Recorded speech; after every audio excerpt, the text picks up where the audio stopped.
Welcome to Soul Talk, a podcast founded and created by Monica Ramirez, the Warrior of Love. Soul Talk was created in 2020 when a pandemic hit and we were in lockdown. She wanted to have exciting conversations with open-minded people so they could understand different aspects of herself and she could help others in the same way. She interviews healers, coaches, therapists, psychics, readers, channelers, mediums, intellectuals, poets, artists, and more. She calls it Soul Talk because it started as a conversation from soul to soul. Hello, everyone. This is Monica Ramirez, Warrior of Love, and thank you for being in Soul Talk. Today, we have one of my friends that I met in person in Puerto Vallarta, that we had a great time over there. And I learned many things from her over there, and I'm so glad that I got them in this encounter with her. And we even have a session over there. And she is Candy Motzek. She is an author and she's also podcast host. She has her own podcast, and also she is business coach and for life coaches. But she's going to tell us a little bit more about her. Candy, thank you for accepting my invitation for Soul Talk. I really appreciate that. And I'm so excited for the conversation. And I think the thing that is interesting is that speaking of the Mexico trip, the Puerto Vallarta trip, when we first got on the group call, just that initial get to know you call, I thought, oh, she looks interesting. I'd like to get to know her. And so I just feel so fortunate and blessed to be invited to be on your show. Thank you. Oh, no, I've been practicing what we taught over there about the emotions, because we all coaches and healers and even psychics and so forth, we have something in common, that once in a while we feel like with imposter syndrome, that we don't believe in ourselves enough or we doubt of ourselves. And I bet this happened to many of your clients, correct? It happens to every client. It's not even many of my clients, but it's every single one and every coach that I meet as well. And that's what's so interesting. I think that imposter syndrome is maybe it's called the wrong thing. The way it's called, we think that it's a problem, but maybe what it is for us is a symptom of our growth. You know, that the next step that we're coming to, we're inhabiting that space, but we don't feel like we quite belong there yet. And so I wonder what would be possible if we didn't call it a problem and we just said, oh, there's the sign that I'm growing. There's the sign that I'm here for the next level. I wonder what would be possible for that. What do you think about that, Monica? I do agree. In fact, one of the times that I have felt like that, or many times, because it's a repetition once in a while when you go to the next step. The other day I was noticing this, that I was feeling sad. And I used to be depressed and taking medications for my depression until I stop and change and shift that. And the other day I was feeling sad and I was like, oh, am I having a depression again? And I got scared and like, oh, no. I can be feeling sad. Yes, I'm passing through some stuff and that's okay. I'm human. And I let it go. But when I came out from there, my energy has shifted. I was feeling different. I was feeling stronger. And it's like, oh, I went to the next step. But that moment of sadness and even the scare of being depressed, it was going to my next stage. Right. And it's really interesting what you're saying, because I mean, I'm not a therapist, but when we've got an illness that we have experienced, and then we've moved past that illness, we've healed, it's often common that we get scared that we're going to go back there. And so what I love about what you said is that you experienced sadness and then you paused. The pause is everything, right? The pause is where our power is. You paused and you remembered that you're human and you're allowed to experience every emotion. And in fact, every emotion is part of the human experience. And it doesn't mean that the illness is coming back. It's not to say that you're never going to experience depression again as an illness, but to allow yourself to experience those emotions. And maybe imposter syndrome is like that. Maybe imposter syndrome actually has an emotion attached to it. Like we call it imposter syndrome. But I know that when I experience it, it's almost a combination of emotions. And so I'm curious what you think. I notice that I feel like I want to hide, so I feel like I'm kind of pulling back. I feel like insufficient, like I'm not enough. I feel a little scared or a lot scared. And that vigilant. Do you know the word vigilant? Like you're on guard, right? Yeah. So it's like it's a combination. And I may have missed an emotion, but I just noticed that it's sort of like it's like a ball of all these emotions together. And I wonder if using what you described of pause, acknowledge that it's an emotion and that that's part of life and allow that to move. If we could do the same thing that you did, is come to that next level, realize that it's the next level of growth for you. Like that would be amazing, right? That would be amazing. But I do remember one time at the beginning of when I start coaching and I start working with these clients, and after working with them hard and even putting more hours, because it was my first client when I was not even honoring myself. So I was putting more time and more time and more time whenever they need me, and jumping whenever they need me and so forth. But they were still in the same process. And it passed session after session, and they were still in the same process. I give them homeworks and things to do, and they still in the same process. And I start feeling, maybe I should go and look for a job and forget about coaching people, because maybe I'm not good enough. And then when I start helping other people, and I start realizing that I was making a shift in the other and with my other clients, but not them. And it was like, oh, because I was feeling like I almost gave up in trying to help people, because I was not feeling, I was giving someone to tell me my worth as a coach, when in reality it was their own personal work. It was not about me. It was about them in reality. And always, right? It's their internal experience and what they choose to do and how they manage their emotions so that they can move forward is always on them. And it doesn't mean that if it takes them a little bit longer, like an hour longer or a day longer or a year longer, it doesn't mean that there's anything wrong. It's just that that is their process, right? I work with a lot of coaches as well. And one of the big things that I see as a pattern is new coaches who are starting their business, so they've chosen a niche, they're starting to post on social, they're starting to maybe write a blog, or, they're starting to do stuff. And they have a coaching package that they can offer to people to sell and make money, which is great. But then they stop. And what are they doing? Why are they stopping? Well, they stop because of fear. And some of them move through that fear pretty quick. And others, it takes time. And once they realize that fear, that emotion, is actually part of the journey, and that every coach, whether they're, not that I'm a Tony Robbins fan, because I'm not, whether they're Tony Robbins or somebody who's only ever coached one person, they all started as that person who is afraid. And it's just a matter of how fast you want to go through there. So the interesting thing, and I'm curious if you experience this with your clients too, is there comes a time where they just go, that's enough. I've had enough of this. I'm not going to allow this anymore. It's like they pull off the Band-Aid and then they just go. And then it's like night and day. It's like in that instant of allowing themselves to feel imposter syndrome, that mix or afraid or whatever, and then they rip that Band-Aid off, and then it's like everything opens up for them.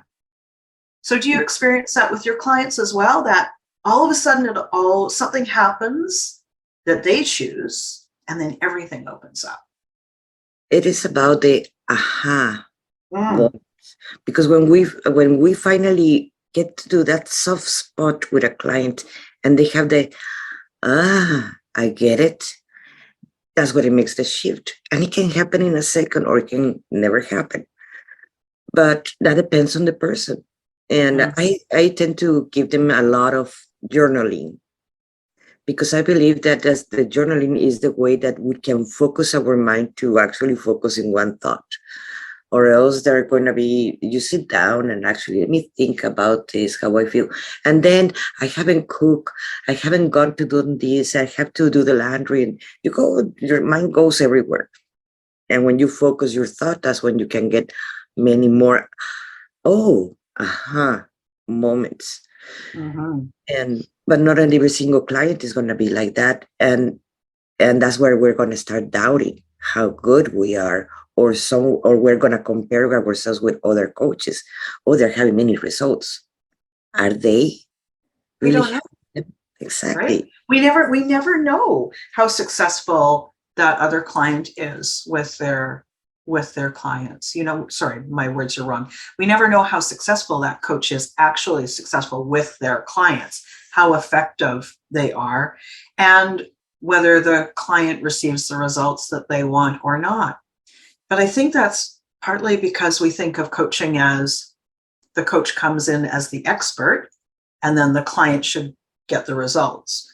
But really, it serves us more to think of the coaching as a partnership.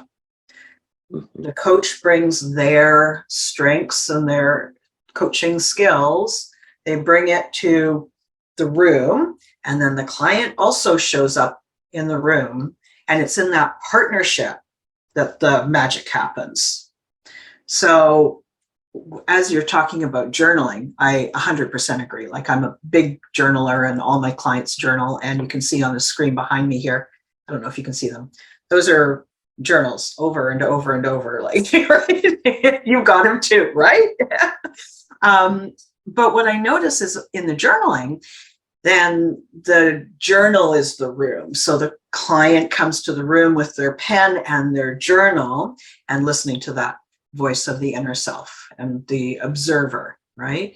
And that's the similarity in that relationship. Yes, and the thing is, when we start comparing, going back to the imposter syndrome, when we start comparing to others, that's when we can get lost. Yes. How do you work with that? I would like to you even tell our listeners how some tricks. How do you work with people? Okay, I would love that. Before I do that, I want to tell you a great quote. This is one of my absolute favorite quotes about imposter syndrome. Do you mind if I read it to you? Oh, yes, please do. So here it says, "When I won the Oscar, I thought it was a fluke. I thought everybody would find out and they'd take it back. They'd come to my house, knocking on the door, and they would say, 'Excuse me, we meant to give that to someone else.'" Who said that? I don't remember. Yeah, it's Jodie Foster. Oh, wow. Right? Like, Oh, wow. so let me tell you, I mean, most people that listen to this show, and, in my world as well, we know who Jodie Foster is at the drop of a hat, right? Yeah. And so when I looked up her credits, she's won 2 Oscars, 3 British Academy Awards, 3 Golden Globes. She's an honorary Cecil B. DeMille winner. She's an actress, a director, and a producer. An extremely accomplished person who's mastered a craft and continues to master. And yet she says that, right? So that's one of the first things that I do. I have a whole sheet of these kinds of quotes from people that I would never have expected. And so oftentimes, just knowing that you're not alone, that would be the first thing that I would suggest when helping somebody overcome imposter syndrome. Read one of these quotes and compare the pedestal that you put that individual on, and that they experience imposter syndrome. And if they do and you do, There must be, that gives you a commonality, right? So the first thing is recognize that imposter syndrome is common, that almost every single person experiences it. And that many of the people that you look up to also experience imposter syndrome. So that would be the first thing. The second is share how you're feeling. Share that you're feeling like an imposter. See what happens when you talk to one of your good friends or a supportive family member or your coach or your mentor. When you say that, talk to them. And then most of the time when my clients share something with me about how they're feeling like an imposter, I actually giggle because I remember who they are. I remember what they've done in their life. And I'm like, you're kidding, right? Like, do you remember that you're the person who's done this and you've done this and you've done this and you've accomplished this and you took your courage and you went and you did this? And that's the value of working with a coach, is somebody who remembers who you really are. And so then we kind of giggle together. So acknowledging that it's common, seeing who your role model might be that also experiences that, talking with somebody who is a trusted person, and getting a bit of perspective. So those are the first things that I would do. Next, I would keep, I call it like a treasure file. So it's the file of the good words, the kind words that people have said to you. Like, as a coach, you get notes from clients or audio clips or whatever from clients, and keep a file of that when they say, that session made so much difference to how I feel. That working with you is really valuable. When you have that treasure file to go back to, you can remind yourself that you are in the right place, doing the right thing, and that it's just your brain playing a trick on you. So those are some tips. They're very matter of fact, but they really work. I do agree with that, because that, after, like I was mentioning before, when that client, I was doubting myself even to drop everything and go and look for a job. And then, but I got actually some reviews from a lot of the clients that I was working to, and they were amazing reviews. And it's like, that kept me going. That was Right. part of the treasure test. Yes. From that I had there. I wanted to tell you, it just came here when you were talking about that there are two things. One, people do so many expectations of coaches and healers and therapists, even psychologists and so forth, that they have to be perfect, that they could not have any mistakes. And that's a lie. We're still humans, and people forget about that. Even that, I always have say, even the Dalai Lama, that it is in this plane, in the 3D, because he's still in the 3D. If he's still in the 3D, is because he still have to do some work in himself. That's right. Yeah. So everybody has their work to do, and that's interesting. I don't notice that as much with therapists and with coaches, that the expectation is that they're, somehow they've got it all together. They don't have any problems. But I do see that a lot in spiritual entrepreneurs. And I see it a lot with, like tarot readers or psychics or, Reiki masters. I see a lot of it in that part of the helping industry. And I don't know if you've experienced this or not, but I have noticed that sometimes client use, like hiring a spiritual guide or healer, that they use that as a way to sort of give up, like not take their own responsibility for their life. It's like maybe they decide they want to go for a psychic reading, or they want to go for a tarot reading, and they'll buy that tarot reading, and then they'll go and they'll expect the person to tell them what to do. But It doesn't work that way. It's like we give up our responsibility. And so maybe that's part of why they think they should be perfect, is because they've got them sitting like, tell me what to do with my life so that I solve all my problems and I don't have to do any work for it, right? That's one of the big reasons I do have many tarots even behind me, because I love them. Yeah. But I do not offer that service because of that reason. At the beginning, I did have many clients that they were obsessed, that they were coming. If they could come 3 times a week, they would come 3 times a week for a tarot.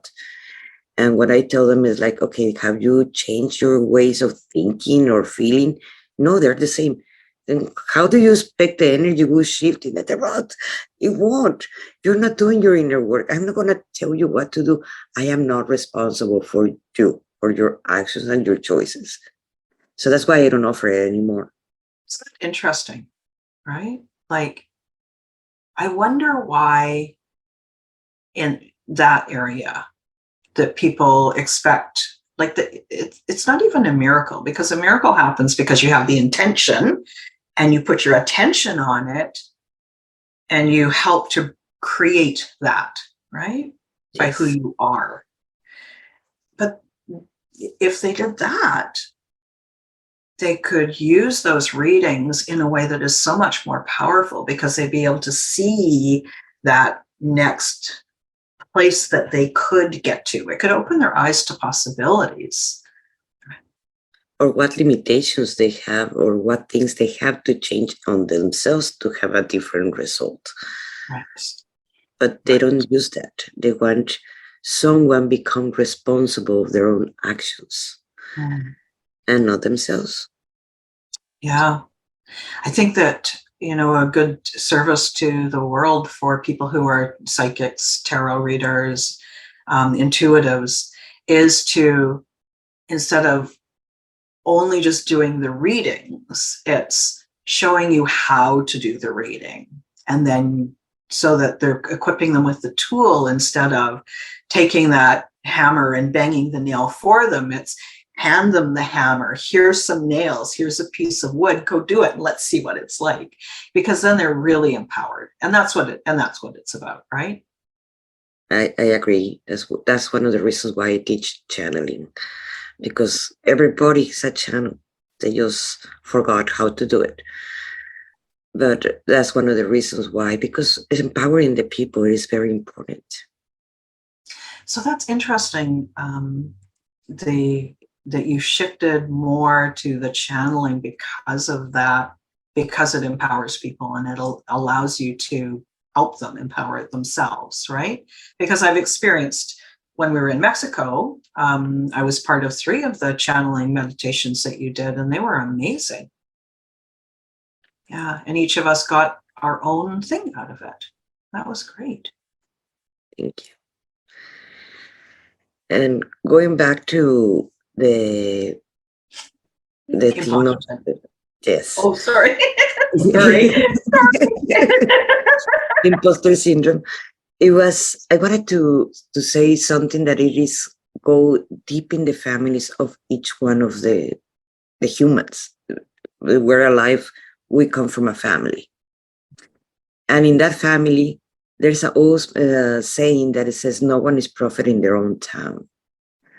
So your family is the one who's going to continue reminding you the mistakes that you did when you were a teenager. And now you're coaching and helping people, but you have your reminders, your gaslighters, that as part of your family, they're going to be reminding you who you were when you were 15 or when you were 13 or something like that.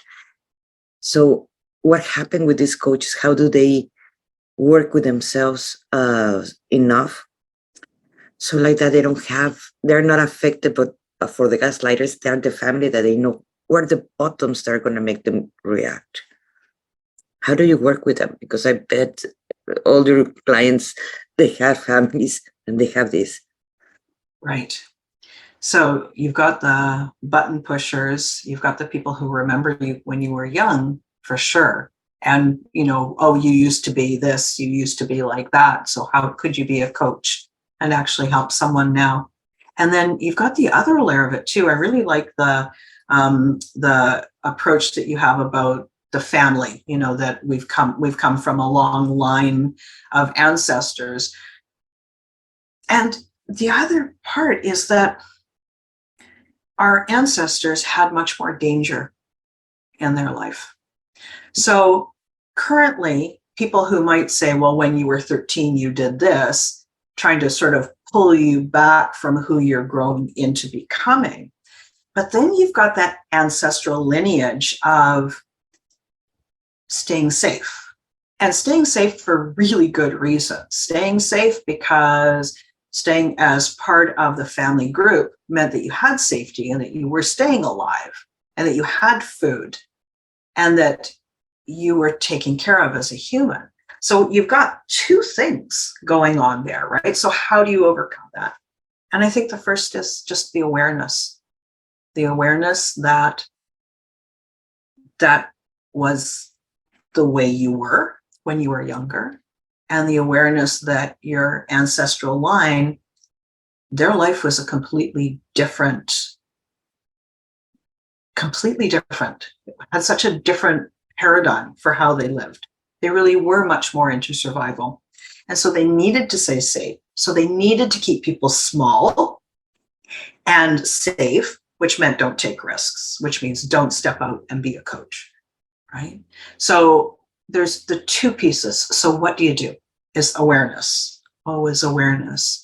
And like you said earlier, take that pause, take a breath. Remember that who you are right now is a result of who you used to be, and you are still the observer, and you're still the creator of your thoughts. And when you know that you are the observer and the creator of your thoughts, it places you back into that place of power where you can say, well, I might have been that way when I was 13, and I learned things from there, but I'm not that individual now.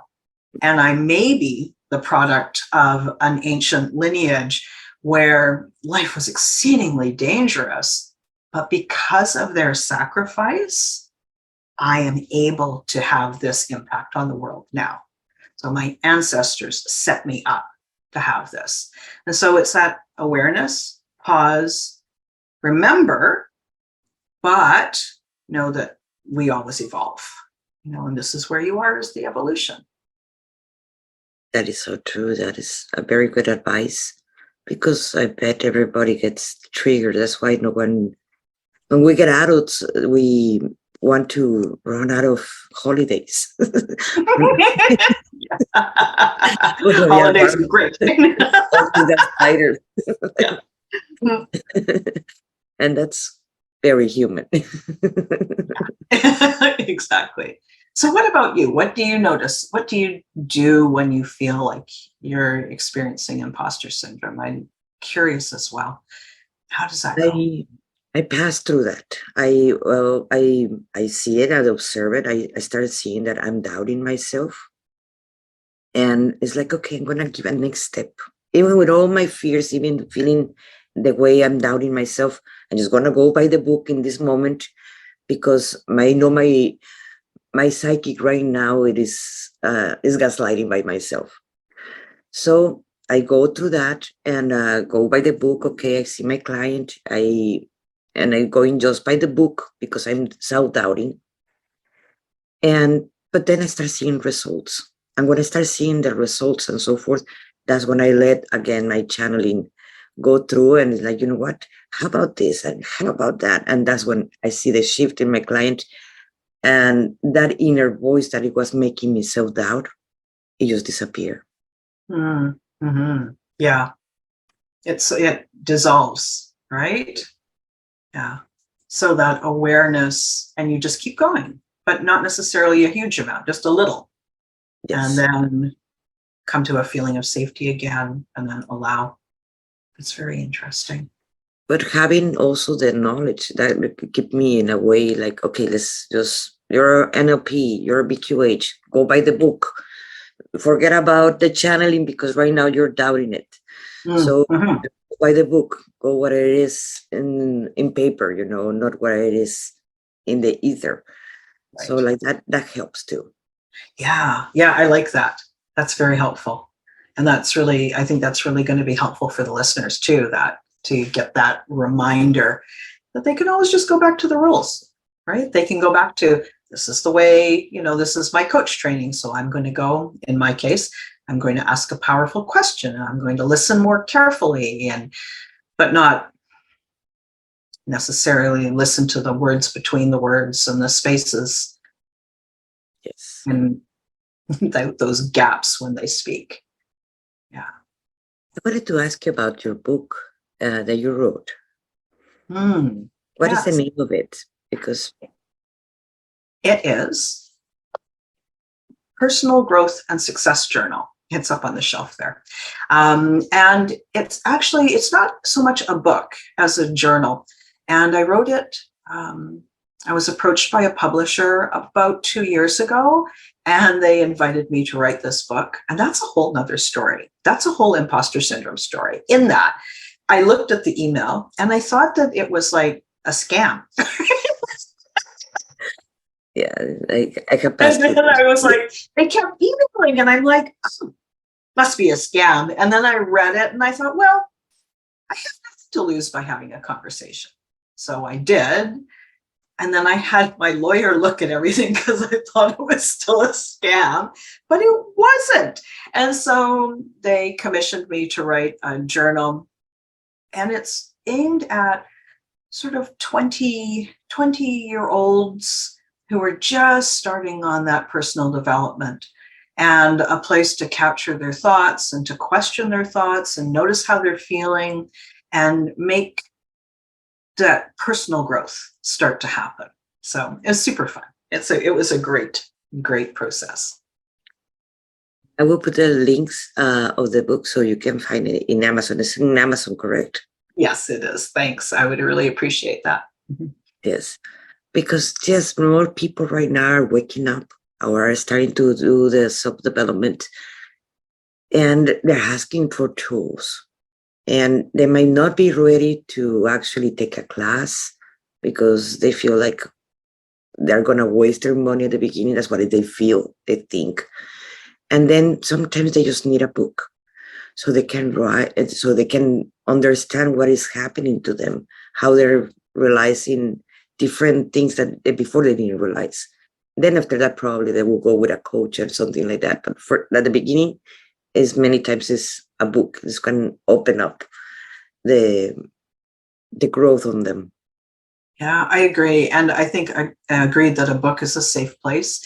The other place that I think people are finding is very safe is podcasts, like listening to this podcast. I'm sure there's a lot of people that tune in and listen, and then they're like, it just sort of opens their eyes and they may take the next step and the next step. And I still have a couple of clients that I've been working with for years, and they have told me that it took them a while to even book that very first call to talk about what it would be like to work together, because they were so mistrustful. They thought that coaching was a scam. Notice the theme, right?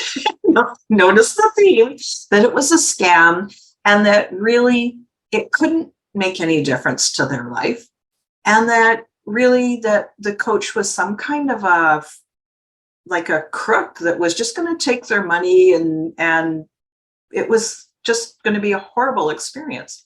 So it took them a while to even book the first call, and I'm glad they did, because what they've done with their life is absolutely amazing. But it's just like with the imposter syndrome. They were holding themselves back, thinking something was true without trying something new, without believing that maybe it was possible that they could be something even more, and then taking a small chance, taking a small step, and then another step, and then another step. So it's a very similar journey, I think, to imposter syndrome. In the arena of coaches, I have heard coaches of everything, even the cheerleader coaches or laughing coaches, or there are thousands of coaches that I cannot even say all their names because maybe I don't even acknowledge them all. Right. But many of them, they just decide that they just want to be a coach in one day, and they start working without any kind of knowledge. And unfortunately, that's what's been happening. And that's why many people think that coaches are scammers without thinking that actually that we did some studies, some certifications, so we've been doing the work. Yes, it's true. And that's a coin that's two-sided, right? In that somebody could decide to be a coach, just like in this moment they decide they could be a coach, and they don't have any formal training. And I always recommend people get formal training. It doesn't have to be a huge amount, but you do have to kind of learn the tools, right? However, there are people that are 50 years old that have spent their life being deep listeners for people. And they're the people that the door knocks and somebody walks in and they sit down at their kitchen table and the teenagers come around. So there are people who already can have a big impact without a lot of training. But you never know who that's going to be. So if you want to be a coach and it's meaningful to you, I can't imagine why you wouldn't go and get training, because it's like, this is important work. I'm working with somebody's life and helping them grow. Why wouldn't I do that responsible thing of taking the training and continuing to master the skill to get even better? So it is a bit of a mystery to me why somebody would not ever take training. I can't answer that, because I'm the kind of person that loves to take training. So, right. I'm always a student for life, I believe so, because I feel that when you think that you know it all, that's when you lose it all. Yeah. That is what keeps you alive, that curiosity of what else I can learn, what else I always taking some certificates of something. And sometimes like I have to put a stop in myself because I have too many trainings at the same time. Like I can't breathe but I did that to myself. Put a couple on hold, and then so you can do one or two, and then when it's the next one's turn, then they can have their turn, right? Yeah. Yes. I love that training as well. I think it's really important. And it's part of us doing our own personal work. And I think that it's incumbent on us to do our own personal work, because that is what we're selling. We're selling the personal development. So to be in integrity, we always have to be growing. So I think that it's a really good thing when, a coach is like, I'm taking more trainings and more trainings and more trainings. It just means that they're doing the work and they're going before their client, showing them that, this is a lifelong journey. Yes, there's the two kind of coaches, the ones that we continue training, and we understand that we need also coaches for ourselves in our personal life or in our business or whatever it is. And there are the people that know it all, that they don't feel that it is necessarily they're a coach that can only apply it whatever they read in a book. Sometimes we just need to talk and find the blind spots that we cannot see. And that's why something that the session that I had with you in Puerto Vallarta, it was so helpful, because I was having those blind spots. Don't we all? Right? Yeah. It's part of it. That you actually focus me and make me see the blind spots that I was having on myself. And that's why it is so important to also always have coaches, because we can't see it all. We try, but we lie to ourselves sometimes, because that's painful. Let's put it like that. It is true, but I think that this is also, it's sort of, full circle back to earlier in the conversation when you say how you recommend that your clients journal a lot, because you can't always be in conversation with a coach at that moment. You have your session for the week or every other week, but then life happens in those, remaining 7 days. And so that's where the journaling and meditation can really help, because then it brings you back to that center. It allows you to get some good perspective as well. And for people who can't afford to work with a coach, maybe a newer coach who can't go out and hire a coach, there is nothing wrong with working with a peer and doing some kind of a barter swap to begin with, or being part of a group and experiencing coaching that way. I think there's lots of good opportunities for people. And it's fun to try all the different ways too, right? Yes, there's so many modalities and some of them are so much fun. Yeah. Do you have some programs that you work in groups or you work only one-on-one, Andy? Currently, I'm working one-on-one mostly. I do have a digital program that I have for new coaches. It's a basic business training for them to get their business started. And then I'll also be offering an 8-week live training. So it'll be everything for a brand new coach to come in and choose their niche, start to understand their dream client, decide what social media platform they're going to want to be on, start to reach out, make connections with people, have a coaching package to offer, and get coaching and start making money. So that's something that I am offering. It's going to be going in about a month from now. So lots of different ways to reach out and work with me. Thank you so much. Do you have something else that you would like to add to this beautiful interview with you, conversation? Oh, my favorite thing is my podcast. So that's the thing, is if you like my voice, if the way that I speak resonates with you, you're here on a podcast. So come on over and listen to my podcast. It's She Coaches Coaches. And I do interviews, I do solo episodes, I do teaching. Sometimes I even do coaching demonstrations. And I just have so much fun over there. So that would be the other thing that I would recommend. Yeah. I will be adding the information of her podcast, She Coaches Coaches. I love that name. in the description down below. So like that, you can go and listen to her. And hey, you might have more podcasts that you can listen to, and we learn from everything. Great. Yeah. I really enjoyed this conversation, Monica. Thank you so much for having me. Oh, thank you so much, Candy. And I will be sharing all her links also. So if you need a coach, a business coach, she will be one of the persons to go for. Thank you. Thank you, everybody. This is Monica Ramirez, Warrior of Love, and thank you for being in Soul Talk. And if this helped you, please share it with your friends. It might help someone else too. Thank you so much.